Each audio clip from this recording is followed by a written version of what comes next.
So I'm sitting here now with Keelan Campbell, and Keelan has been a big part of Scholar's Edge for 3 years over a 4-year term. Keelan ran a business for in 2017, and I think Keelan, if I'm not mistaken, you ran like a 75 to $80,000 business. Does that number sound right?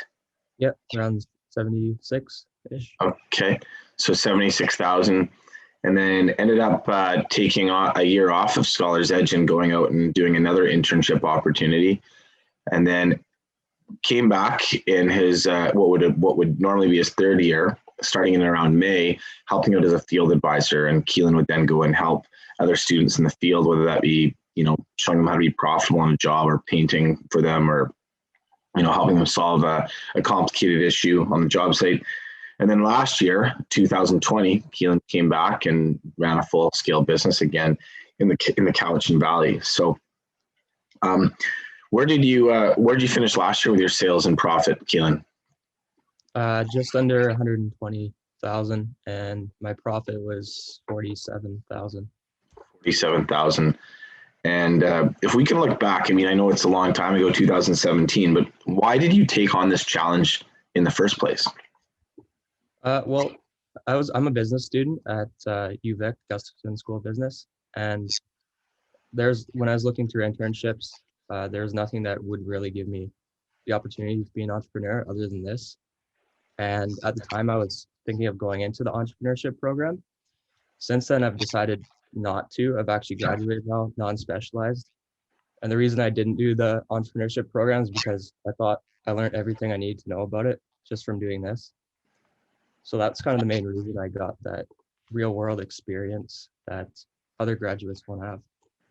Okay. Now, you actually, it's kind of an interesting journey that you had. You ran a business in 2017, and then you took a year off, and then you ended up coming back to help as a field advisor role, and then actually made the decision to return in what would be your fourth year.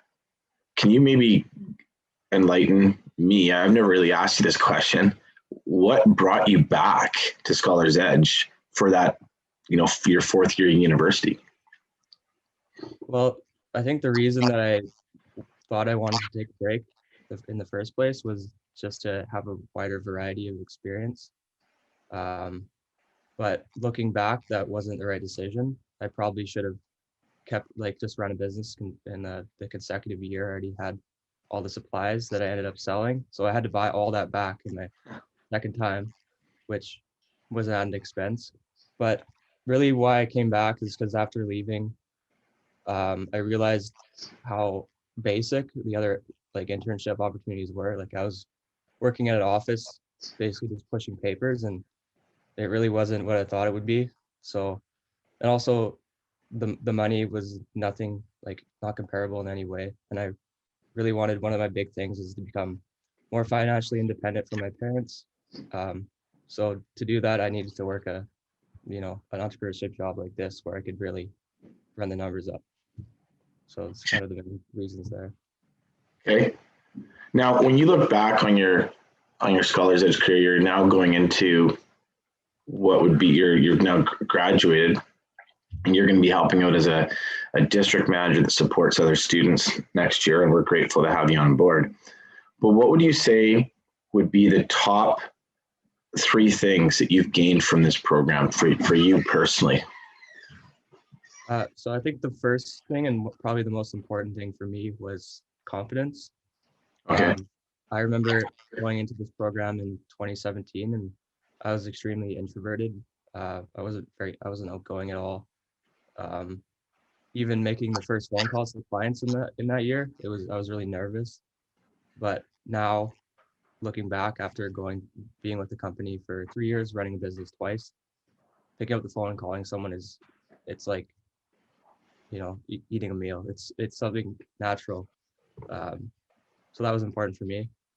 Time management was the second one. You really learn how much you can get done in a day doing this. When you're just in school, it seems like your courses take up all your time, but when you have other things to do, you realize that it's really not that much time. You can get a lot more done if you hold yourself accountable. And then the third one is understanding the value that I can bring. So when a student first does this, I had this experience going into a job and asking a client for $4,000 to paint their house. As a student who barely makes that in a year, it seems like a huge ask. You're really nervous to do it. But after doing this, you realize that that's normal. That's if you can bring the value to the client, you deserve to ask for that much. And that also helps students that go through this when they go into the job market. They're not afraid to ask for more. They know the value that they can bring. So. Okay, thank you.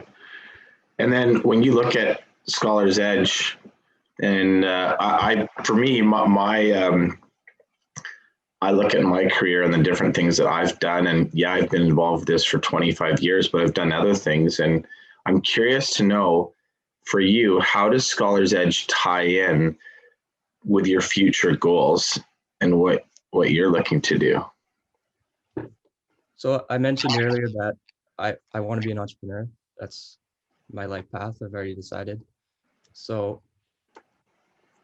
now after doing this, I know that I could start a business. I already know the systems involved to run my own business. If I decide to go into business, I can emulate a lot of the systems that we used in Scholar's Edge. So it takes away a lot of the risk and a lot of the uncertainty. And that with the three takeaways I talked about earlier, like the confidence to do it, the time management skills, and most importantly, understanding the value that I can bring. That's really important as an entrepreneur going out, I think. I think that you would agree, Jamie, that knowing your value is not something you can get usually in a normal internship where they're paying you $13 an hour. So. Right. Okay. So so this year, I mean, at Scholar's Edge, we're definitely grateful you're coming back to be now a district manager. You're going to actually be supporting students in their role. And why is it that you've, before we end this call, I never even, thought of asking you this question, but what is it that you're looking forward to with respect to being a district manager?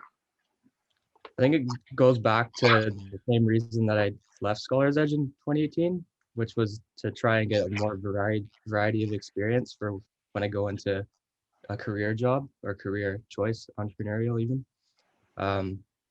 So it's just something different that I can put on a resume, build different skills. I think this is more of a leadership role than anything. So it's a little bit different than running a business. There's a lot of project management over leadership and things like that. So you're as a district manager in your first year, we like to at Scholar's Edge have someone work with 10 to 12 people as a full-time district manager. Can you maybe speak to what would be your goal for each individual that's going to be doing this next summer?